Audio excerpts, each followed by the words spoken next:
우리 옆 사람하고 같이 인사할게요. 같이 인사하실 때 사랑합니다, 축복합니다. 한 번 더 할게요. 함께 예배드리듯 기쁩니다. 네, 감사합니다. 여러분 비교를 하고 사시나요? 당연하죠. 비교 안 하고 사는 사람이 어디 있습니까? 다 비교합니다. 근데 어떤 걸 비교하느냐? 수많은 걸 비교하다 보니까 어떤 거는 비교하는지 하는지도 모를 정도로 굉장히 많은 수를 우리는 비교하고 삽니다. 비교는 어떤 거는 큰 거에서 작은 것을 비교하기도 하고, 어떤 것들은 같은 것을 비교하기도 하고, 어떤 것은 작은 것이지만 작은 것에 큰 것을 비교하기도 합니다. 비교란 둘 이상의 사물을 견주어 서로 간의 유사점, 차이점, 일반 법칙 따위를 고찰하는 것을 비교라고 합니다. 자, 근데 우리가 비교하는 이유가 있어요. 우리는 왜 비교하죠? 당연히 더 좋은 것을 선택하기 위해서 비교합니다. 우리가 선택한 것이 옳고 우리가 선택한 것이 더 좋은 것이기 위해서 비교라는 행위가 당연히 필요해요. 그러니까 선택 이전에 반드시 먼저 해야 될 것이 뭐냐? 비교라는 거예요. 자, 그런데요, 여러분 성경에서 비교하지 말라라고 하는 말씀 들어보신 적 있으신가요? 있는 것도 같고 없는 것도 같고 긴가민가 하시죠. 비교하지 말라? 있는 것 같은데? 이런 느낌이 많으실 거예요. 왜 그러냐면 비교하지 말라 직접적으로 말씀하시거나 말씀이 있는 곳은 없습니다. 하지만 그런 뉘앙스를 비추는 곳들이 꽤 많이 나와요. 디모데후서 2장 20절로 21절 말씀 보시면 바울 사도가 큰 집에는 금그릇과 은그릇뿐 아니라 나무그릇과 질그릇도 있어 귀하게 쓰는 것도 있고 천하게 쓰는 것도 있나니 그러므로 누구든지 이런 것에서 자기를 깨끗하게 하면 귀히 쓰는 그릇이 되어 거룩하고 주인의 쓰임에 합당하며 모든 선한 일에 준비함이 되리라, 이렇게 얘기했거든요.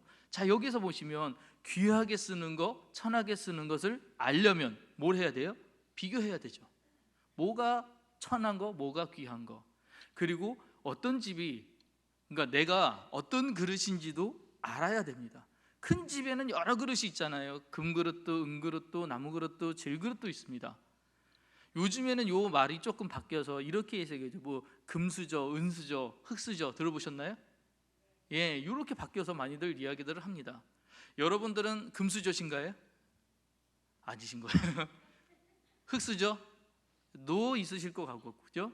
흙수저에 있을 수도 있고 금수저에 있을 수도 있고, 어쨌든 간에 자기가 태어난 태생에 아버지가 어떤 분야냐에 따라서 자녀들은 영향을 받게 되어 있습니다.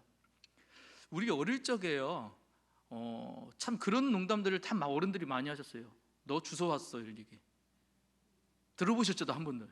여러분 다 어디서 주워 오셨어요? 다리 밑에서 주워 오셨죠? 나랑 같네. 저한테도 그러셨어요. 너 다리 밑에서 주워 왔대요. 저 그 얘기 듣고 충격받아가지고 집 나가서 한참 동안 울었어요. 그래서 진짜 아버지가 우리 아버지가 아니야? 어머니가 우리 어머니가 아니야? 그럼 난 누군가? 한참 고민하다가 이왕이면 내 진짜 아버지는 부자였으면 좋겠다 생각했어요.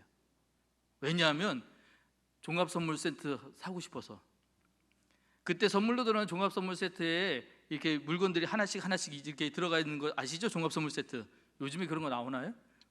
근데 그 안에 보면 각각 한정구역 들어가 있어요. 그러면 저 위에 누나가 하나 있는데 항상 좋은 거는 자기가 먼저 갖고 그 다음 걸 절 줘요. 비교하면서 이렇게 해서. 그래서 내가 마음에 좀 크면 저 종합 선물 세트 하나 그냥 하나 먹고 싶다라는 생각이 있었거든요. 우리 아버지가 부자면 그런 거 사줄 수 있을 거 아니에요. 그래서 생각하기로 우리 아버지가 금수저였으면 좋겠다, 지금 얘기로 금수저였으면 좋겠다 생각한 적은 있습니다. 그런데요, 이게 중요한 게 아니에요. 아버지가 금수저가 중요한 게 아니고 내가 금수저가 중요한 게 아니고 흙수저가 중요한 게 아니에요. 요게 중요해요. 자, 빨간 글씨 한번 잘 보세요. 큰 집에 있는 그릇, 큰 집에 있는 그릇은 귀하게 쓰는 그릇과 천하게 쓰는 그릇이에요. 이것은 생긴 모양이 아니고 그것의 재질 모양이 아니고 그것의 어떤 것을 이야기하느냐? 사용 용도를 이야기하는 거예요. 주인이 귀하게 쓴다고 하는 것은 귀하게 쓸 때 정말 필요하거나 아니면 정말 그것들을 갖다가 내가 원할 때 쓸 때는 귀하게 쓰는 거죠. 항상 차 옆에다 두고 같이 쓰는 그릇. 그런데 반대 경우도 있죠. 천하게 쓰는 것은 뭡니까? 잘 안 쓰는 것이 그릇인 거예요. 그 그릇을 가까이 두지 않고 그 그릇은 어떤 때나 찾는 것, 그냥 어떤 일이 있을 때나 찾는 그릇. 진짜는 뭐냐? 귀하게 쓰는 그릇이 중요하다는 것을 이야기하는 것이거든요. 자, 이게 뭐예요? 비교예요. 이렇게 하는 게 뭐예요? 금그릇을 찾는 게 아니고 은그릇을 찾는 게 아니고 질그릇과 나무그릇을 찾는 게 아니고 귀하게 쓰느냐 안 쓰느냐를 찾는 게 비교라고요. 더 나은 거, 더 좋은 거, 이거 찾는 게 이 바로 비교라는 것이죠. 성경에 지금 비교하지 말라라고 얘기한 것은 부분은 없지만 비교에 대한 이야기들은 이렇게 계속해서 나오고 있습니다. 여러분 얼굴 있으시잖아요. 얼굴이 무슨 뜻인지 아세요? 원래는 얼꼴이라고 하더라고요. 얼꼴. 그래서 얼을 담는 그릇, 꼴은 그릇을 의미한대요. 그래서 여러분들의 얼을 담기는 고리를, 그래서 꼴을, 이거를 얼굴이라고 얘기한답니다. 그러니까 여러분들의 얼에 지금 뭐가 담겨 있느냐, 어디에 담겨 있느냐는 중요하지 않고 뭐가 담겨 있느냐가 중요하고, 그 뭐가 담겨 있는 것이 귀한 것이냐 천한 것이냐가 중요하다는 얘기를 하는 거예요. 바울 사도는 또 갈라디아서 6장 4절에 이 일을 이어서 이렇게 얘기합니다. 각각 자기의 일을 살피라. 그리하면 자랑할 것이 자기에게 있어도 남에게는 있지 아니하리니 각각 자기의 짐을 질 것이니라. 비교에 대해서 이제 바울 사도가 딱 정리하는 게 뭐냐면 자기의 일을 잘해라. 그냥 맡겨진 일이, 네가 금그릇이든 은그릇이든 그게 중요한 게 아니에요. 네 얼굴에 얼이 담긴 네 그릇에 네가 하는 일이 어떤 일이냐에 따라서 그것이 중요하다는 거예요. 그러니까 자기의 일을 살펴라. 네가 맡은 일을 잘해라. 우리 계속 성경에서 이야기하지만 청지기 사명을 잘 감당해라 라고 하는 이야기가 바로 자기 일을 잘 살피라라는 이 이야기인 것이죠. 우리가 귀히 쓰는 그릇이 되기 위해서는 맡겨진 것이 무엇이냐, 그 맡겨진 것을 어떻게 잘 활용하고 잘 쓰느냐, 이것에 더 우리는 그래서 비교를 해야 되는 거예요. 이 일들을 하기 위해서. 자, 그래서 예수님께서는 그러면 이 비교에 대해서 어떻게 이야기하셨을까? 비교를 하지 말라고 하셨을까? 누가복음 14장 28절 말씀인데 여러분 다 아실 겁니다. 너희 중에 누가 망대를 세우고자 할진대 자기의 가진 것이 준공하기까지에 족할는지 먼저 앉아 그 비용을 계산하지 않겠느냐라고 얘기했어요. 예수님이 이 말씀하실 때 잘 보세요. 자, 예수님께서 망대를 세우고자 할진대 그 망대 세운다고 했을 때 어떤 것이냐에 대해서 그 재질이 중요하게 얘기합니까? 안 얘기해요. 이 망대가 세우기까지 이 망대가 쓸 일들에 대해서, 그 일들에 사용될 일들에 대해서 계산을 한다고 이야기하십니다. 계산한다는 히브리말은 푸세피조라고 하는데 이것은 센다는 것이죠. 여러분이 센다, 몸을 셀 때 어떻게 세느냐? 하나, 둘, 셋, 넷 세겠지만 그 세는 과정 중에 뭐가 되냐? 이게 내게 필요하냐, 필요하지 않느냐는 비교를 반드시 하게 되어 있습니다. 어떤 뭔가를 세우기에 준공하기 위해서 여러분 그것이 더 나은 것이냐 못한 것이냐에 따라서도 여러분 또 비교하게 되어 있어요. 고로 예수님도 비교에 대해서 하지 말라라고 얘기하신 적 없습니다. 비교는 해야 된다, 당연히 비교해야 된다라고 이야기하신 논조가 더 크지요. 그렇다면 우리 비교해야 돼요. 당연히 비교해야 됩니다. 우리 비교는 그럼 어떤 것이어야 되느냐? 더 거룩한 걸 위해서 비교하셔야 돼요. 더 좋은 것을 위해서 비교하셔야 돼요. 우리는 이 땅에서 누리고 가지고 이 땅에 살아갈 것을 위해서 우리가 비교해야 하는 것이 아니라 우리의 비교는 이 땅과 구별되는 더 높은 것, 더 거룩한 것을 위해서 당연한 비교를 하셔야 된다는 얘기예요. 이 비교가 우리에게 필요한 비교라는 것입니다. 자, 그래서 우리가 이 비교를 하기를 위해서 오늘 어떤 것들을 해야 되느냐? 이 비교는 반드시 하셔야 된다고 말씀을 드렸습니다. 근데 하지 말아야 될 비교가 있어요. 이거예요. 비판이라는 말이 납니다. 오늘 읽었던 본문 7장 1절에서부터 6절까지의 이 비판의 이야기가 나오는데, 비교하다는 헬라 말로 오모이 오호라고 얘기하는데, 자, 이거는 같기하다, 비교하다, 같아지다, 같다, 담다 이렇게 얘기를 해요. 비판하다는 헬라 말로 크리노라고 하는데 이거는 구별하다, 뭐뭐에 시도하다, 벌하다, 결정하다, 또 언도하다, 비난하다, 판결하다, 고소하다, 신문하다 이렇게 돼 있어요. 자, 여러분 제가 이걸 읽어드린 이유가 있습니다. 비교하다와 비판하다 같이 뭔가에 구별하는 일들은 맞아요. 그런데 뉘앙스가 좀 다릅니다. 뭐가 다르냐? 비교는 이 모자랐던 거, 부족했던 거의 가치를 끄집어 올려서 어떤 기준에 끄집어 올려서 더 나은 것으로 올리기 위해서 비교하는 것이고, 비판은 이 되어져 있는 것보다 더 평가절하하기 위해서 하는 것이 비판이에요. 그 왜 평가절하가 되는지 아세요? 비판할 때 왜 그 기준이 평가절하가 되느냐 하면, 그 평가절하하는 이유는 그 기준이 내가 되기 때문에 그래요. 많은 사람들이 나는 이거보다 더 위의 것을 원해요. 그런데 항상 기준은 뭐냐? 내가 기준이에요. 여러분 손에 있는 가시가 남이 다친 다리, 부러진 다리보다 더 아프게 느껴지잖아요. 왜 그럽니까? 내 고통이 더 먼저거든요. 그 기준이 나기 때문에 그래요. 내가 아프고 내가 힘든 게 항상 기준입니다. 그러다 보니까 비판한데, 이 비판할 때는 내 기준이 항상 내가 되다 보니까 자꾸 평가절하하게 돼 있어요. 그렇게 되면 우리가 어디에 빠지게 되느냐? 아집이라는 것에 빠지게 됩니다. 우리가 비판하게 되면 왜 비판이 안 되느냐? 우리가 아집에 빠지게 되는데, 그 아집이라는 것은 바로 내 안 속에 가둬져서 다른 것을 보지 못하는 것들이에요. 그래서 우리 우물안 개구리라는 말이 있잖아요. 아집에 빠진다는 것이 우물 안에서 보니까 하늘이 요만하네, 네모났네 라고 생각하는 것과 똑같다는 것이죠. 실제로는 그보다 더 넓은 세상이 있는데, 더 넓은 하늘이 있는데 보지 못하는 것. 비판을 하면 안 되는 이유, 바로 그 비판을 하는 비판으로 나도 비판을 받게 되어 있어요. 그래서 고만한 생각 가지고 있는 사람들은 그만큼밖에 생각을 못하니 남들이 볼 때도 그만하게 볼 수밖에 없는 거예요. 또한 그 사람이 헤아리는 것 정도밖에 안 되니 내가 하는 헤아림 정도로 남들도 나를 헤아리게 되어 있습니다. 여러분들이 더 거룩하고 더 크고 더 귀한 것을 하기 위해서는 그 헤아림의 마음이 내게 기준이 되어서는 안 돼요. 그 기준이 항상 주님의 기준이 되어야 되죠. 그 기준이 하나님의 뜻이 되어야 돼요. 그러다 보면 여러분의 헤아림은 우물안 개구 아집이 아닌 더 넓은 곳으로 볼 수 있게 되는 것입니다. 말씀드렸다시피 비판은 시야를 좁게 한다고 했어요. 아집이라는 이 뜻이 자기 중심의 좁은 생각에 집착하여 다른 사람의 의견이나 입장을 고려하지 아니하고 자기만을 내세우는 걸 아집이라고 얘기하잖아요. 우리가 이 아집에 너무 빠지게 되면 다른 사람들이 아무리 힘들고 어렵고 해도 이게 보지 못해요. 왜? 내가 중요하다고 생각을 하니까. 그 하늘이 네모난 것밖에 보지 못하는 개구리와 똑같다는 것입니다. 예전에 이 프로가 뭐였죠? 이게 갑자기 생각이 안 나네. 근데 그 프로 안에 있는 조그만 프로에 봉숭아학당이라고 있었어요. 그 봉숭아학당에 이제 이 장동민이라는 개그맨이 나와서 했던 개그인데, 뭘 말하든지 간에 그게 뭐 대단하냐, 그까이 거 뭐 대충 뭐 이렇게 하면 되지, 이런 식으로 얘기하는 게 있었어요.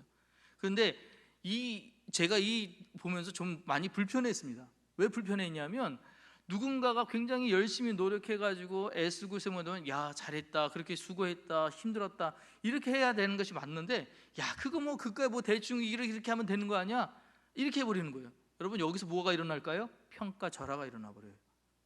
내 생각대로 그걸 판단하다 보니까 누군가의 노력이, 누군가의 땀방울이, 누군가의 힘듦이 그냥 그거 뭐 대충 그냥 그렇게 하면 되는 거였는데 뭐 그렇게 애쓰고 하냐, 힘들게 하냐. 여러분, 알지 못하는 자들은, 그러니까 눈물 젖은 빵을 안 먹은 사람들은 그 맛을 모르는 거예요. 그 힘든 일 모릅니다. 그 경험이 없는 사람들은 경험 있는 사람들을 함부로 대해서는 안 돼요. 그게 엄청난 것이거든요. 대충 해서 할 수 있는 것들이 아니거든요. 그런데 그걸 모르는 분들이 이렇게 자기 아집에 빠져가지고 이렇게 하게 되거든요. 이게 뭡니까? 비판이에요. 주님이 경계하셨던 것이 뭐냐? 바로 이 비판이에요. 그래서 우리는 거룩한 것을 지켜야 되는데, 이 거룩함을 지켜야 되는데, 우리가 읽었던 말씀 중에 7장 6절에 거룩한 것을 개에게 주지 말며 너희 진주를 돼지 앞에 던지지 말라. 그들이 그것을 발로 밟고 돌이켜 너를 찢어 상하게 할까 염려하라 라고 얘기했어요. 여기에서 거룩한 것과 진주는 뒤에 나오는 마태복음 13장 44절과 45절에 천국과 연결이 됩니다. 그래서 거룩한 것 진주는 천국이에요. 천국은 뭘 얘기하냐? 주님의 것을 이야기합니다. 하나님 나라를 얘기해요. 하나님의 통치를 얘기해요. 거룩한 것, 진주, 이 천국에 대한 것은 우리가 반드시 지켜야 되는 것, 그것들을 유지해야 되는 것, 또한 그것들을 사모해야 되는 것들이에요. 자, 그런데 이것들을 누구에게 던지지 말라고 그랬냐? 개와 돼지에게 던지지 말라고 그랬어요. 자, 개에게 주지 말고 돼지에게 던지지 말래요. 이게 뭐냐? 개, 돼지는 무엇을 의미하느냐? 복음에 대해 적대적이고 의대적으로 성령을 회방하는 자들을 상징한다고 칼빈이라는 신학자가 이 얘기했습니다. 우리 느낌에도 개, 돼지가 좋아 보이진 않아요. 물론 개, 돼지 입장에서는 굉장히 불쾌하겠지만 개, 돼지가 좋은 의미로 우리가 불려지진 않아요. 사람 앞에 개 붙이면 굉장히 안 좋아지잖아요.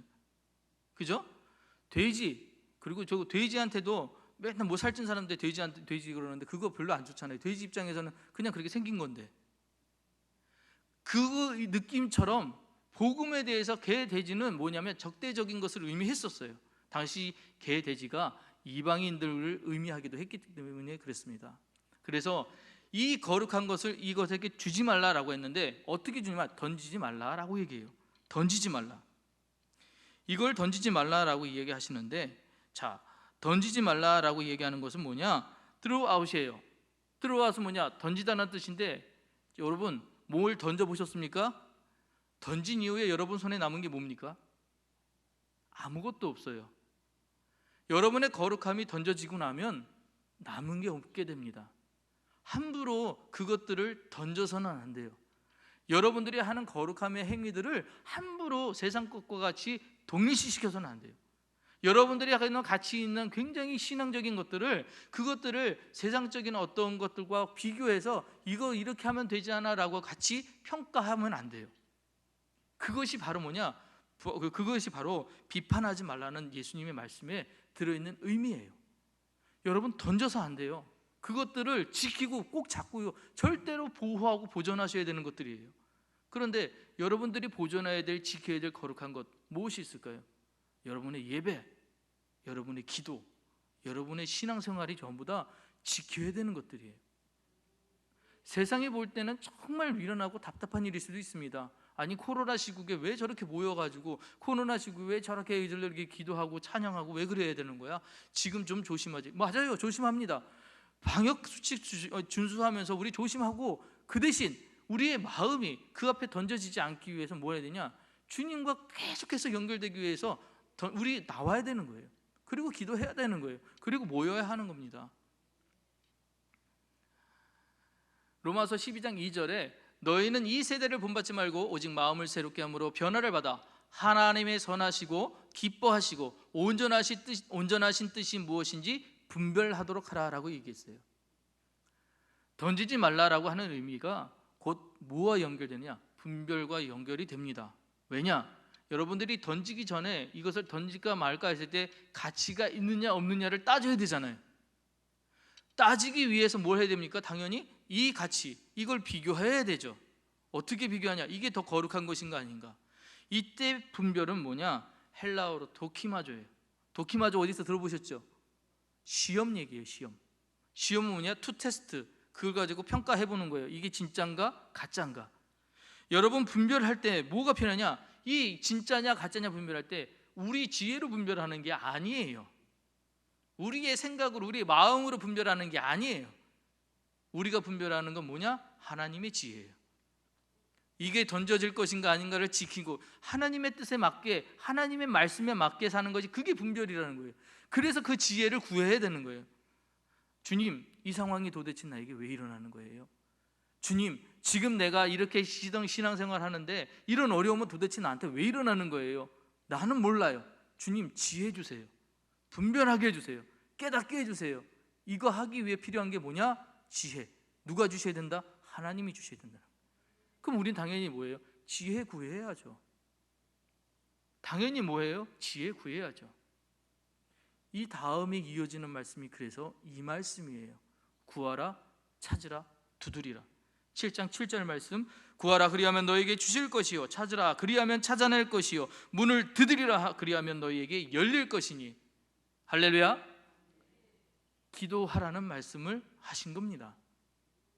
제가 청년들 가르칠 때 이제 저녁에 기도회를 하나 만들었어요. 그리고 나서 기도회 이름을 짓기 위해서 하나님 어떤 기도회 이름을 지을까요? 생각을 하다가 보니까 영어 스펠링을 보니까 에스크, 시크, 넉 이렇게 해가지고 앞에 또 짜보니까 에스크가 또 나오는 거예요. 아, 구하는 기도회, 에스크 기도회라고 해야 되겠다 하고 나서 얼마나 나 자신에게 참 기특했는지, 야 어떻게 이런 생각을 했지? 야 누가 봐도 이거 에스크 구하는 기도회, 야 여기에 3가지 뜻이 다 들어가 있으니 야 이거 참 잘했다, 혼자서 되게 자랑하고 근데 뭐 뿌듯해하고 그렇게 하고 있었어요. 그리고 나서 인터넷에 들어가서 에스크를 쳤는데 세상에 다른 목사님들이 이미 다 하셨더라고요. 정말 다른 교회에서들 이걸 다 하셨더라고요. 그래서 역시 많은 분들이 이 에스크 기도를 하셨더라고요. 자, 근데 이게 정말 기도의 중요한 부분이기 때문에, 이게 지혜를 구하는 데 정말 중요한 부분이기 때문에 여러분 다시 한번 말씀드리는 거예요. 에스크 구하는 거예요. 여러분이 구할 때 뭘 구해야 되냐? 내 거 구하는 거 아니고 주님 지혜 주세요라고 구하는 거예요. 도대체 이 상황들을 내가 이해할 수 있는 지혜를 주세요. 여러분의 시크 찾을 때 뭘 찾아야 되느냐? 내가 비교해서 평가절하될 거 찾는 거 아니에요. 더 귀하고 더 거룩하고 더 위에 있는 거 찾는 거예요. 여러분들이 두드릴 때 뭘 두드려야 될까요? 어떤 걸 두드려야 될까요? 당연히 이 자리를 두드리셔야 돼요. 여러분들이 주님을 만날 수 있는 자리, 여러분들이 하나님과 가까이 할 수 있는 자리, 정말 주님과 1대1의 관계가 될 수 있는 그 자리를 두드리셔야 되는 거예요. 그 자리 나오시는 거예요. 구하라, 찾으라, 두드리라가 여러분 일상에 꼭 필요한 신앙생활의 모습임을 여러분 꼭 기억하시길 부탁을 드려요. 예수님은 비판하지 말라고 말씀하셨습니다. 그런데 우리는 비판해서 사는 것이 아니라 꼭 비교하고 사셔야 돼요. 뭘? 예수님의 말씀이 맞는가? 그 말씀대로 지켜주기 위해서 나는 무엇을 했는가를 비교하면서 하셔야 돼요. 더 거룩한 것을 추구하고 살아가시는 여러분 되시기를 주의 이름으로 축복합니다. 기도하시겠습니다. 하나님 아버지 감사합니다.